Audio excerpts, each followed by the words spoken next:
अस्सलाम वालेकुम, सत श्री अकाल, नमस्कार, आदाब। मैं हरमीत सिंह हूं और आप देख रहे हैं वाइट न्यूज। नक्सलाइट, खालिस्तान और कश्मीर की तहरीक आज़ादी से परेशान ब्राह्मण साम्राज्य के लिए रूस ने एक नई परेशानी खड़ी कर दी है। रूस की सरकारी न्यूज एजेंसी से मुंसलिक रेड फिश नामी एक प्रोडक्शन हाउस ने हिंदुस्तान को कड़ी सजा देने के लिए कश्मीर पर एक डॉक्यूमेंट्री का ट्रेलर जारी कर दिया, जिसमें कश्मीर को मसले फलस्तीन के बराबर एक मसला करार दिया गया। रूस की जानिब से हिंदुस्तान के मुंह पर जोरदार थप्पड़ इस बात का सबूत था कि बीजेपी सरकार दुनिया में हिंदुस्तान की रही सही इज्जत भी खाक में मिला चुकी थी।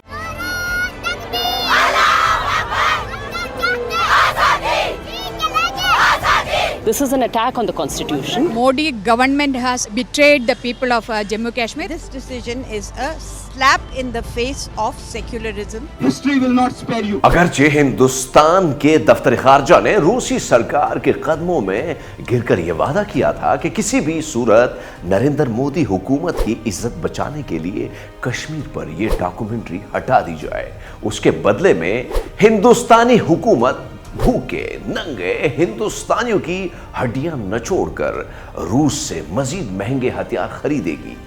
जिस पर रूसी हुकूमत ने जवाब दिया कि जनाब, भूखे नंगे हिंदुस्तान को जितना नरेंद्र मोदी और ब्राह्मण कंगाल कर चुके हैं, अब हिंदुस्तान की ये औकात ही नहीं रही कि वो रूस से मजीद कुछ खरीद सके। लिहाजा अगर कश्मीरी डॉक्यूमेंट्री को रेड फिश नामी वेबसाइट से खत्म करवाना है तो हिंदुस्तान अमेरिका से मिलकर रूस के खिलाफ धोखाधड़ी का सिलसिला खत्म करना होगा।